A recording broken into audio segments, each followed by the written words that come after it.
Hi, Ray. Welcome to AHA today. Thanks for having me. I love the rug. I love the comfy couch. Thanks for having me. The colors are on point with our tan right now. You know the vibes. You know it. Artist, right? Absolutely.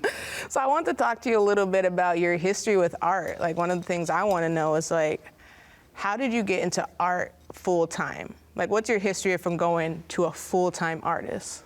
Good question. So first, I was an educator in Schenectady City School District for about 4 to 5 years, and then the pandemic happened.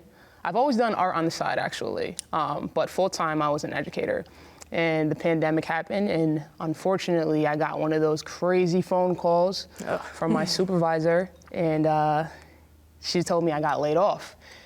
And of course, you know, I'm super competitive. I look at everything as like a win or a lose. And so she calls me and I'm like, are you sure you got the right number? Like, I'm the person that is getting laid off? And she's like, sadly, yes, Ray. So, you know, I instantly shouted out, like, challenge accepted. Like, yeah. All right, time to do art full time. I took that as a sign, like, I was supposed to be doing art. Like, that was the biggest sign right there. Like, that's what I need to do. Right. Exactly. Right. So with that, we know that you got Art Money. So tell us a little bit about Art Money. What is Art Money to the folks who don't know? What a loaded question.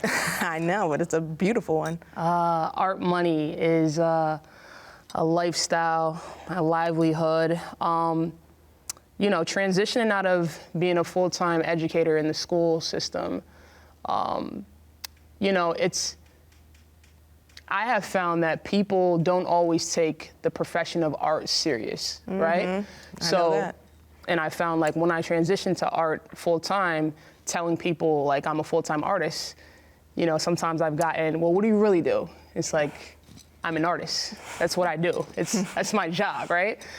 So, you know, that's kind of like, in a nutshell, like, why I decided to call the brand Art Money, you know, is really honing in on making people respect the profession of being an artist. It's like, yes, this is how I pay my mortgage. This is how I survive day to day, is getting art money.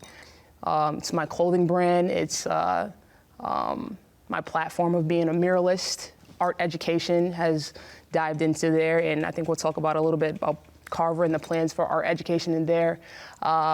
First, it started as expression of clothes, right? So for me, as an artist, I've always gravitated to fashion, and that being my primary way of expressing myself and telling the story of who I am.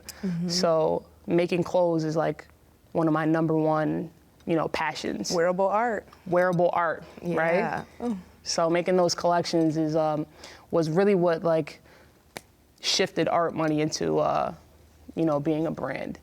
Now, do you think it's more than just a brand? Like, because it seems to promote a lot of change and a lot of upliftment. Like, everyone I know in the Albany area is like, we got at least one piece of Ray Frazier's Art Money. Hey. So it gets a lot of support, and a lot of people are inspired by the clothing that you do. Do you want to tell us a little bit behind your themes that you do? I know you have done breast cancer awareness, Black Lives Matter, all those types of designs. So do you think these designs actually not only empower you, but help empower others? Absolutely, yeah. So I'm super passionate about, you know, not only designing clothes, but the clothes, like, making a powerful statement. You know, it's saying something. Yeah. You know, the art on the clothes being, you know, movable canvases, but, like, empowering people, like you said. So, you know, different collections, and I don't recreate anything. That's another special thing about my brand, is that, you know, my collections is like, if you're lucky enough, you know, I say lucky enough, like, you know, to, you know, have one of these pieces, it's one of 20, it's one of 30, one of 50.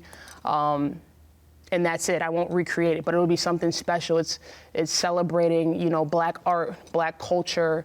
You know, I did the breast cancer awareness theme because, you know, I don't have breast cancer, but I know people who do suffer from breast cancer. And, you know, I always want to be a catalyst to celebrate people through art and celebrate different journeys and different fights, you know, just to, it's like, keep going.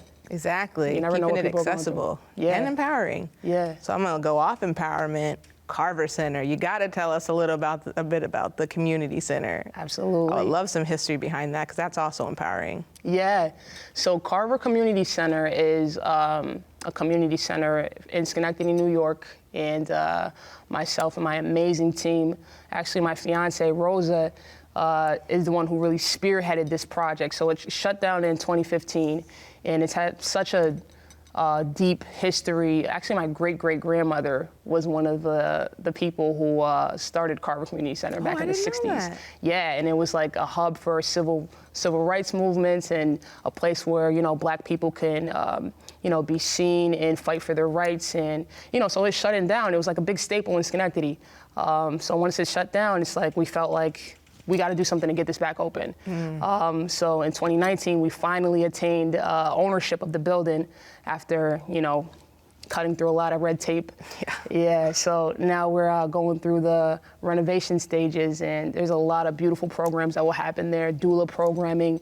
It'll be a hub for, you know, wellness and, of course, art. Yep. I can't wait. I cannot wait to share all the different art plans I have for the building. Oh, I can't even imagine. It's going to be beautiful. You're going to do kids programming there as well, like youth programming, and continue with the mural programming? Absolutely. So I'm glad you asked that. So, you know, while we're in the renovation stages, I'm designing a programming to have, you know, both a youth programming and adult programming for muraling to happen while we're renovating. So, you know, amazing. It'll be a part of, like, you know, I'll document it too, of course. It's like going to be a program and putting art at the same time that it's being renovated. Absolutely. That's so cool. So the community will be a part of building the center up. Oh my God. Which is important. That right? is important. Right. Because you don't want to, like, I always think personally it's important to involve community into large scale art projects like that. Yeah. Any project that I do, I try to have the community's voice and also just a community fingerprint. You know, I think it's really cool to just have your fingerprint in something that's going to be up for decades, if not hopefully centuries. Absolutely, because we're like I said, we're catalysts, you know, us people who are crazy enough to, you know, kind of spearhead big projects like this. It's important to, you know, not forget that the community it's who it's for. So we would be doing a huge disservice to the people if we don't include them, right? Yes. And if we don't amplify their voices. Yeah, right? there you go. Hashtag. Well, awesome. Well, it's amazing speaking with you, Ray, and, you know, keep arting and keep empowering people. I love it. Yes, thank you for having me. Such an honor. Always a blessing to be in your presence.